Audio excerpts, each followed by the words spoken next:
Assalamualaikum warahmatullahi wabarakatuh. Nama saya Muhammad Jaki. NIM saya 250002424. Di sini saya akan menjelaskan tentang definisi, pengertian, dan karakteristik sosiologi hukum. 1. Pendahuluan. Sosiologi hukum adalah cabang ilmu yang menghubungkan dua bidang dasar, hukum dan masyarakat.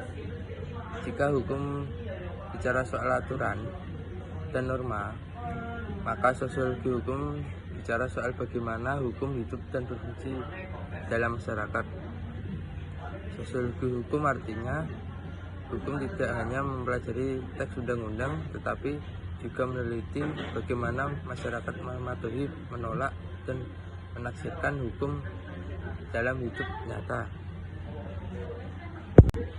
1.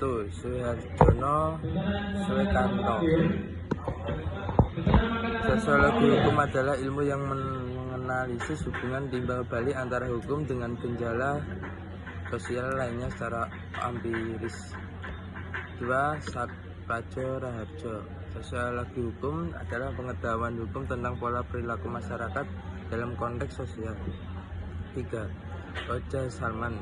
Sosiologi hukum adalah ilmu yang mempelajari hubungan timbang balik antara hukum dan gejala sosial lainnya secara analitis. 4. Hart tidak memberikan definisi langsung, tetapi melalui konsepnya tentang aturan utama, primary rules, dan aturan tambahan, secondary rules. Hart menjelaskan bahwa hukum adalah sistem yang hanya bisa berfungsi jika dipahami dalam konteks kehidupan sosial masyarakat. 4. Ruang lingkap kajian dan fungsi sosial hukum. Sosiologi hukum. Sosiologi hukum mempelajari fenomena hukum dalam masyarakat, termasuk bagaimana hukum dibuat, dijalankan, dan dipatuhi. Menurut para ahli, ruang lingkup sosiologi hukum mencakup kajian empirisis, meneliti bagaimana hukum benar-benar dijalankan, bukan hanya bagaimana seharusnya. 2. Peran hukum dalam masyarakat sebagai alat pengenalan sosial kontrol, dan secara perubahan social engineering. 3. Hubungan hukum dengan faktor sosial seperti ekonomi, politik, budaya, agama, dan moral. Sosiologi hukum juga memiliki dua fungsi penting: deskriptif, menjelaskan fenomena hukum dalam masyarakat secara ilmiah. 2. Analisis dan kritis, menilai apakah hukum berjalan efektif dan adil di lapangan. 3. Dasar keberfungsian hukum. Agar hukum bisa berfungsi efektif, ia harus memiliki 3 landasan utama, yaitu fungsi filosofis. Hukum harus berakar pada hukum yang mencerminkan nilai-nilai keadilan, kemanfaatan, dan ketertiban. Di Indonesia, cita hukum kita bersumber pada Pancasila dan berfungsi sebagai dasar moral dan arah pembentukan hukum nasional. Menurut Ralph Steiner dan Ghostradrus, cita hukum berperan sebagai tolak ukur agar hukum tidak kehilangan makna keadilan. Tanpa dasar filsafat, hukum hanya menjadi aturan tanpa jiwa. Fungsi sosiologi hukum atau empiris. Sebuah hukum baru dianggap berhasil jika diterima dan ditaati oleh masyarakat. Artinya masyarakat menjalankan hukum tersebut bukan karena takut sanksi, karena memahami dan mengakui nilainya. Teori ini didukung oleh Soeharjo, Soekarno, dan Lawrence Feynman yang menjelaskan 3 unsur dalam sistem hukum, yaitu struktur hukum, lembaga dan aparat penegak hukum, 2 substansi hukum, isi aturan dan norma, 3 budaya hukum, berdasarkan dan perilaku masyarakat terhadap hukum.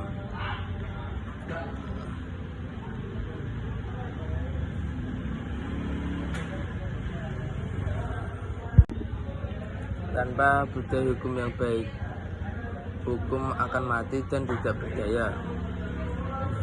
Fungsi yudiris, hukum harus sah secara formal dan material, dibuat oleh lembaga yang berwenang melalui prosedur yang benar dan tidak bertentangan dengan aturan yang lebih tinggi. Teori ini dijelaskan oleh Hans Kelsen melalui Reichshaller, teori hukum murni, dan bahwa setiap aturan hukum harus berdasar pada aturan yang lebih tinggi sampai dasar tertinggi, konstitusi. Hubungan sosiologi hukum dengan filsafat sejarah hukum. Sosiologi hukum tidak berdiri sendiri, ia dipengaruhi oleh 2 bidang dasar, yaitu 1 sejarah hukum, tokoh Carl von Schaiffchen, dan dari Mahzad. Sejarah menyatakan bahwa hukum lahir dari kesadaran hukum masyarakat, Volksgeist. Hukum bukan dari pembentukan undang-undang, artinya hukum tidak bisa dipaksakan dari atas tanpa memperhatikan adat dan budaya lokal. Prinsip penting dari mazhab sejarah, hukum tumbuh secara alami dari kehidupan sosial. 2. Setiap bangsa memiliki jiwa hukumnya sendiri. 3. Harus sesuai dengan perkembangan masyarakatnya. 2b. Filsafat hukum. Filsafat hukum memberikan dasar motivasi dan moral bagi hukum. Tokoh-tokoh seperti Thomas Howard Somariano menjelaskan bahwa filsafat hukum mencari makna terdalam dari hukum, bukan hanya apa adanya tetapi seharusnya bagaimana. Filsafat hukum membedakan 2 kenyataan, the science, kenyataan empiris, hukum yang menjadi di dunia nyata, dan das Sollen, kenyataan normatif, adalah hukum yang seharusnya ada. 3. Sosiologi hukum berperan untuk menjabarkan keduanya agar hukum yang seharusnya das Sollen bisa benar-benar terjadi desain di masyarakat. Karakteristik sosiologi hukum bersifat empiris dan ilmiah, bukan spekulatif, menggunakan metode penelitian sosial seperti observasi dan wawancara. 3. Bersifat interdisipliner karena hubungan dengan politik, ekonomi, agama, dan budaya. 4. Bersifat aplikatif karena hasil dapat digunakan untuk memperbaiki kebijakan hukum. 5. Menekankan hubungan timbal balik antara hukum dan perilaku masyarakat. 8. Sosiologi hukum di Indonesia. Relevasi sosiologi hukum di Indonesia. Dalam konteks Indonesia, sosiologi hukum sangat penting karena banyak hukum dibuat tanpa memperhatikan realitas sosial di lapangan. Tingkat kesadaran hukum masyarakat masih beragam.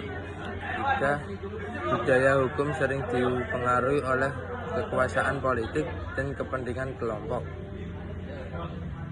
Dengan memahami sosiologi hukum, mahasiswa dan praktisi hukum dapat menilai apakah hukum yang berlaku sesuai dengan nilai masyarakat. 2. Melihat faktor sosial yang mempengaruhi penegakan hukum. 3. Mendorong pembentukan hukum yang lebih responsif, partisipatif, dan keadilan sosial. Kesimpulan, aliran sejarah dalam hukum muncul sebagai reaksi terhadap pandangan hukum yang terlalu menekankan aturan tertulis dan hukum positif. Aliran ini beranggapan bahwa hukum tidak bermata-mata berasal dari undang-undang, melainkan tumbuh dan berkembang dari kebiasaan seperti masyarakat. Namun kelemahan utama aliran sejarah terletak pada konsep kesadaran hukumnya yang terletak abstrak. Akibat meskipun aliran ini mencoba menekankan aspek sosial dari hukum, pandangan mereka tetap tenggelam di dalam dominasi aliran normalitis positivis yang kuat pada abad ke-19. Perkembangan dengan aliran sejarah filsafat hukum memiliki peran yang sangat penting dalam melahirkan sosiologi hukum. Filsafat selalu berupaya mencari makna terdalam dari hukum, bukan sekedar apa hukum itu, tetapi mengapa hukum itu ada dan bagaimana seharusnya hukum berfungsi bagi manusia dan masyarakat. Filsafat hukum memiliki ciri khas yang pemecah masalah, yaitu selalu melahirkan pertanyaan-pertanyaan baru yang mendalam. Misalnya, setelah seorang menemukan perbedaan antara benar dan salah, ia akan bertanya lagi, mengapa perbedaan itu ada dan apa dasarnya perbedaannya? Mengapa harus ada perbedaan antara benar dan salah? Pertanyaan seperti ini menunjukkan bahwa filsafat tidak berhenti pada jawaban praktis, melainkan mencari kebenaran yang hakiki dan menyeluruh. Dari sinilah filsafat hukum lebih dulu hadir dibanding sosiologi hukum. Filsafat mempertanyakan keabsahan dan hukum positif, menggugat sistem undang-undang yang berlaku yang terlalu kaku, dan membuka jalan bagi munculnya pendekatan baru yang melihat hukum sebagai bagian dari kehidupan sosial. Menurut Satjipto Raharjo, pemikiran filsafat membuka jalan bagi sosiologi hukum karena sifatnya yang kritis dan realistis dan tuntas. Salah satu tokoh penting dalam filsafat hukum adalah Gustav Rothrock, dan teori 3 nilai yang dasar hukum, yaitu keadilan yang menjadi tujuan moral hukum, kegunaan, kemanfaatan, yaitu hukum harus membawa manfaat bagi masyarakat. 3. Kepentingan hukum, agar hukum tidak memberikan rasa aman dan keteraturan. 4. Nilai menjadi dasar keseimbangan antara idealisme dan realitis hukum dalam masyarakat. Selanjutnya, pengaruh filsafat hukum tampak jelas dalam perkembangan sosial hukum. Menurut Yasmin Anwar dan Adam, filsafat hukum berperan menetralkan pandangan ideologis terhadap hukum dengan menekankan kepentingan hukum dalam tindakan law and action.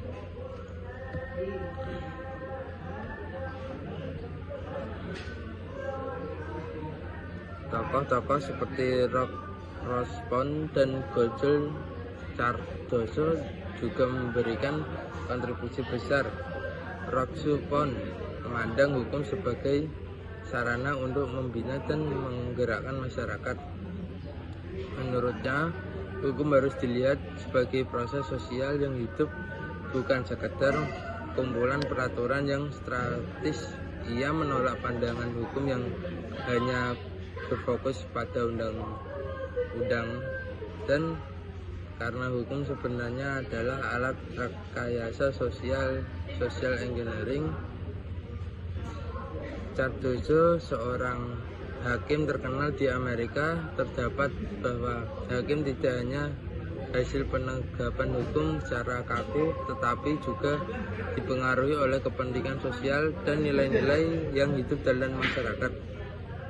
Secara filsafat, fungsi sosiologi hukum adalah menguji sejauh mana hukum benar-benar berfungsi dalam masyarakat, bukan hanya karena ada tataran peraturan tetapi juga karakteristik. Dengan demikian, sosiologi hukum menjadi jembatan antara hukum yang ideal, desolen, dan hukum yang nyata, desain, agar hukum benar-benar hidup dan relevan yang bermanfaat bagi masyarakat. Sekian dari saya. Assalamualaikum warahmatullahi wabarakatuh.